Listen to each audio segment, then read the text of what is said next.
terjadi penyakit di kota Tarim. Banyak yang meninggal. Datang ke makamnya Habib Umar Muhdar.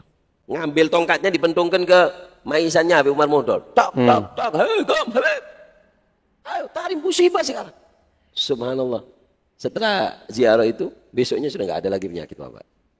Ini keyakinan yang bermasalah teman-teman, karena ini berkaitan dengan masalah akidah. Kalau sampai kita meyakini cerita-cerita seperti ini teman-teman, kemudian kita praktekkan teman-teman, maka saya khawatir kita bisa jatuh ke dalam perkara kesyirikan. Assalamualaikum warahmatullahi wabarakatuh. Kembali lagi di channel Nasrus Sunnah. Teman-teman, kita akan simak satu cerita lagi, dongeng khurafat dari oknum habaib, yang mana ini sangat berbahaya teman-teman kalau sampai diyakini cerita ini. Karena ini menjurus kepada rusaknya akidah ya. Ini kaitannya masalah kesyirikan ya.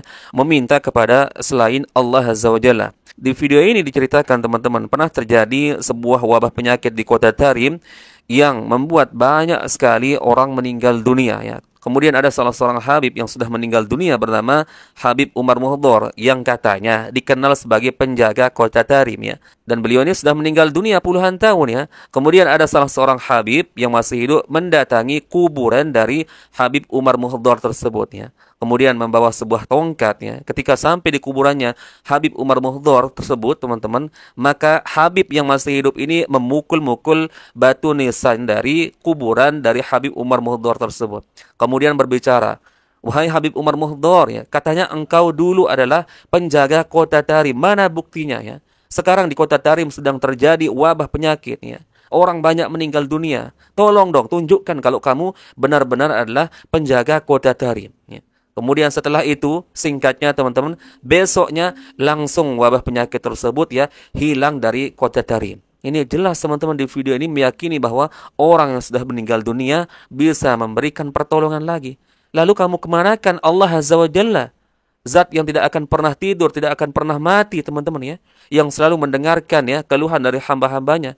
Ketika hamba-hambanya memohon pertolongan ya. Pertolongan apapun tidak ada batasannya. Kenapa tidak meminta langsung kepada Allah Azza wa Jalla? Allah mengatakan, "Ud'uni astajib lakum." Berdoalah kepadaku, niscaya aku akan kabulkan permohonan kalian. Akan tetapi ini teman-teman ya Allah, ya. Orang yang dikatakan sebagai Habib ya, mengaku sebagai cucu Rasulullah, justru pemahamannya seperti ini ya. Ketika membutuhkan sesuatu yang katanya terjadi wabah di kota Tarim sampai banyak orang yang meninggal dunia, bukannya datang kepada Allah Azza wa Jalla tinggal mengangkat tangan berdoa kepada Allah, akan tetapi ini datang kepada kuburan teman-teman ya. Mungkin alasannya adalah tawasul. Nggak bisa. Nggak ada istilah tawasul kepada orang yang sudah meninggal dunia. Sedangkan orang yang sudah meninggal dunia justru lebih butuh doa kita yang masih hidup, teman-teman. Makanya itu fungsinya kita datang ke kuburan ya, menziarahi ya orang yang sudah meninggal dunia. Tujuan kita adalah orang yang masih hidup selain mengingat kematian untuk kita ya, kemudian kita juga mendoakan orang yang sudah meninggal dunia. Tanpa batas ya, mau dia dulu disebut sebagai seorang wali, habib kah, ustadz kah, syekh kah, tetap ketika dia sudah meninggal dunia teman-teman, mereka yang lebih butuh doa kita.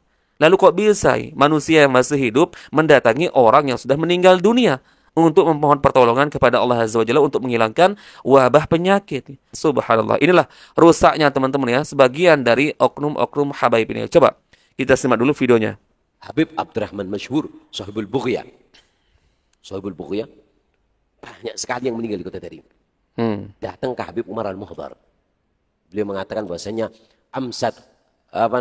Tarim amsat li fardah. Tarim ini menjadi bagiku sebuah kewajiban, tanggung jawab. Inna Allah farada khamsa faraid wali sittah. Allah itu memfardukan kepada manusia 5 fardu setiap hari. Tapi kalau aku setiap harinya 6. Apa yang ke-6? Menjaga kota Tarim. Terjadi penyakit di kota Tarim. Banyak yang meninggal. Habib Abdurrahman Masyhur dengan tongkatnya Sahibul Bughya datang ke makamnya Habib Umar Muhdar. Ngomong, Habib, antum tahfadz Tarim. Kau bilang kau jaga Tarim. Kau bilang kau jaga kota Tarim. Kau bilang Tarim itu wajib. Ini banyak yang meninggal, Habib. Ngambil tongkatnya dipentungkan ke maisannya Habib Umar Muhdar. Tak, hei, kom, Habib. Ayo, Tarim musibah sekarang. Subhanallah. Setelah ziarah itu, besoknya sudah nggak ada lagi penyakit Bapak. Jangan ditiru. Nanti ziarah ke makamnya, buka, gelap, dimasukkan nanti. Oh, kurang ajar. Kalau mati gini. Ente yang dimasukkan ke kuburan nanti. Idza sahhatil mahabbah rufi'atil adab. Orang itu kalau sudah cintanya sudah penuh, nggak ada namanya akhlak adab, itu nggak ada. Artinya, walaupun bentuknya kayak kurang sopan, tapi nggak, itu dikatakan sopan juga. Tidak soha. Kalau mahabbah sudah begitu. Nah, coy lapan, mati kaku tangan ini. Gak usah bicara adab, Beb, ya. Jangan lain-lain bicara. Ini fokuskan kepada pembahasannya. Kenapa justru mendatangi orang yang sudah meninggal dunia, ya. Ini kan kisahnya mendatangi makam dari Habib Umar Muhdhar, ya. Kemudian memukul-mukul ya batu nisan dari pemakaman Habib Umar Muhdhar tersebut, ya. Kemudian berteriak-teriak mengatakan, "Wahai Habib, ya, katanya kamu adalah penjaga Kota Tarim. Buktikan, ya, sekarang sedang terjadi wabah penyakit, banyak orang meninggal dunia." Teman-teman, ini artinya teman-teman ya, di dalam video ini diajarkan sebuah keyakinan bahwa bisa meminta kepada orang yang sudah meninggal dunia dan bisa dikabulkan doanya. Ini subhanallah, ini sangat rusak teman-teman ya.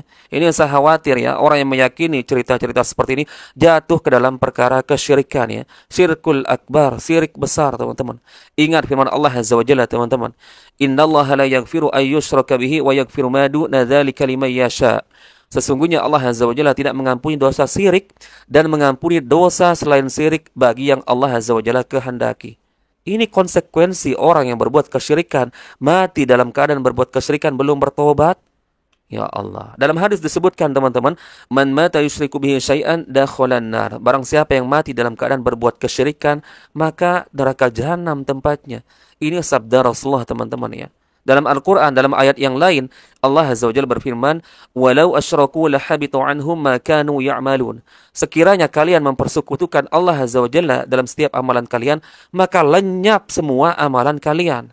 Ya, percuma teman-teman salat kita, sedekah kita, ya, kemudian puasa kita, salat kita, hancur lebur teman-teman ya, beterbangan menjadi debu kalau dalam diri kita teman-teman ya pernah berbuat kesyirikan, terlebih syirkul akbar ya. Kemudian kita mati belum bertobat ya, masih membawa dosa syirik akbar tersebut. Ini berbahaya teman-teman ya, subhanallah. Ya, meminta kepada orang yang sudah meninggal dunia. Coba sebutkan satu riwayat ya, para sahabat Nabi teman-teman yang begitu dekat dengan Rasulullah. Bahkan para sahabat Nabi ada yang dijamin masuk surga teman-teman. Pernah tidak ada satu riwayat ya, ketika Rasulullah sudah meninggal dunia, kemudian para sahabat Nabi mendatangi kuburan Rasulullah, kemudian bertawassul dengan Rasulullah yang sudah meninggal dunia. Coba bayangkan, di zaman Abu Bakar As-Siddiq menjadi khalifah ya, banyak sekali orang-orang yang tidak membayar zakat.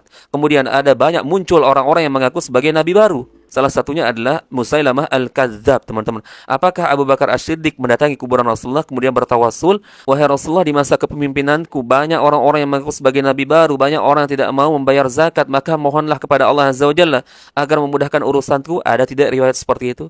Ya. Kemudian di masa Umar bin Khattab pernah terjadi paceklik, musim kekeringan ya, di mana begitu sulit masa itu air teman-teman ya. Apakah Umar bin Khattab ya mendatangi kuburan Rasulullah? Tidak. Akan tetapi Umar bin Khattab mendatangi paman Rasulullah, yaitu Al-Abbas ya. Kemudian Umar bin Khattab mengatakan kepada Al-Abbas, "Wahai Al-Abbas, dulu ketika Rasulullah masih hidup, kami selalu mendatangi beliau ketika kami memiliki hajat ya, dan meminta kepada Rasulullah untuk berdoa kepada Allah Azza wa Jalla agar memenuhi hajat kami. Namun karena sekarang Rasulullah sudah meninggal dunia, maka mohonlah engkau wahai Al-Abbas kepada Allah Azza wa Jalla agar menurunkan hujan." Bayangkan teman-teman ya, ini sekelas sahabat Nabi yang hidup bersama Rasulullah ya, yang selalu membela Rasulullah ya, menyertai Rasulullah, membela bukan hanya dengan harta tapi dengan jiwa raganya, dengan nyawa mereka teman-teman ya.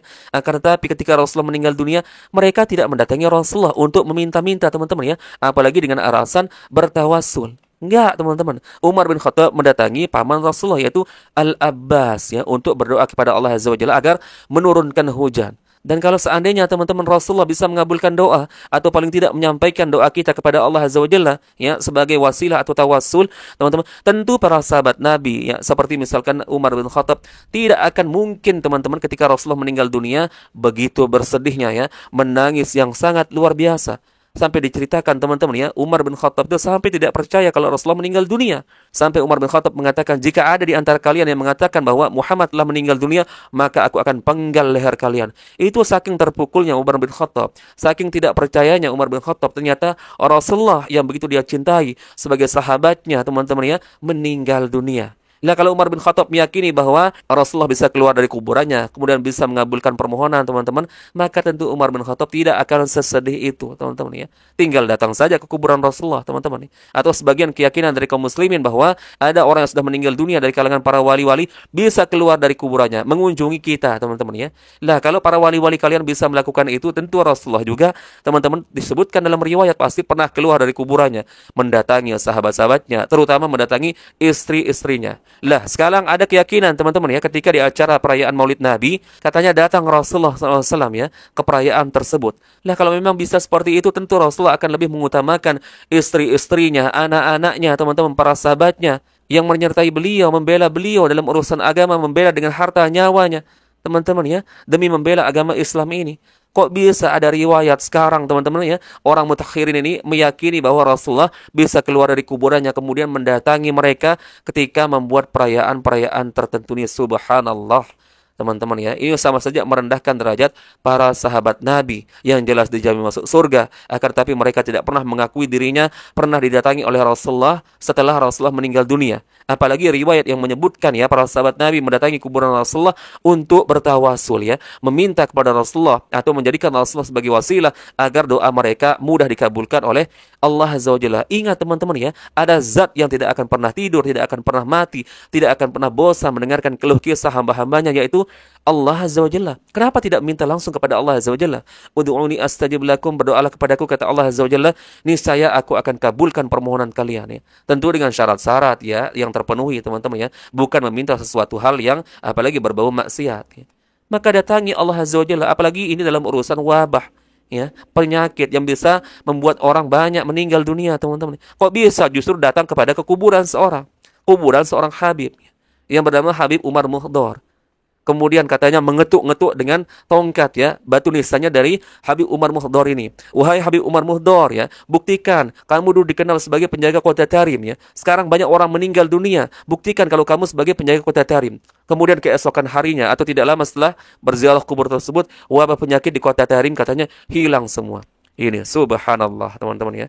Ini keyakinan yang bermasalah teman-teman, karena ini berkaitan dengan masalah akidah. Kalau sampai kita meyakini cerita-cerita seperti ini teman-teman, kemudian kita praktekkan teman-teman, maka saya khawatir kita bisa jatuh ke dalam perkara kesyirikan teman-teman. Ini sangat-sangat berbahaya teman-teman ya. Bahaya sekali perkara kesyirikan kita bawa mati. Terlebih syirkul akbar teman-teman ya, yang mana bisa menghapus seluruh amalan kita teman-teman. Ya Allah, Innallaha la yaghfiru ayyushraka bihi wa yaghfiru ma duna dzalika liman yasha. Sesungguhnya Allah Azza wa Jalla tidak mengampuni dosa syirik dan mengampuni dosa selain syirik bagi yang Allah Azza wa Jalla kehendaki. Walau asyraku lahabitu anhum ma kanu ya'malun, kata Allah Azza wa Jalla. Seandainya mereka mempersekutukan aku dalam setiap amalannya, maka lenyaplah semua amalan mereka. Dan terakhir sebagai penutup teman-teman, sabda Rasulullah, man mata yusyriku bihi syai'an dakhalan nar. Barang siapa mati dalam keadaan berbuat kesyirikan, lebih-lebih dosa syirik besar teman-teman, maka tempatnya neraka jahanam. Baik, teman-teman, mungkin itu yang bisa kita sampaikan. Semoga ini menjadi pembelajaran bagi kita semua, teman-teman ya. Tidak ada maksud untuk menjelekkan satu sama lain, teman-teman. Tapi video-video ceramah seperti ini wajib untuk kita tanggapi, teman-teman ya. Terserah kalian mau dengarkan saya atau tidak, terserah ya. Yang jelas tugas kita sama muslim, teman-teman ya, untuk saling menasehati. Balighu anni walau ayah. Sampaikanlah dariku meskipun satu ayatnya. Kalau kalian meyakini bahwa ada sebuah perkara yang sepertinya kalian kuasai perkara tersebut, maka kalian wajib untuk menyampaikannya, teman-teman ya. Baik, mungkin itu saja teman-teman yang bisa kita sampaikan. Insyaallah kita bertemu lagi di video berikutnya. Barakallahu fikum. Assalamualaikum warahmatullahi wabarakatuh.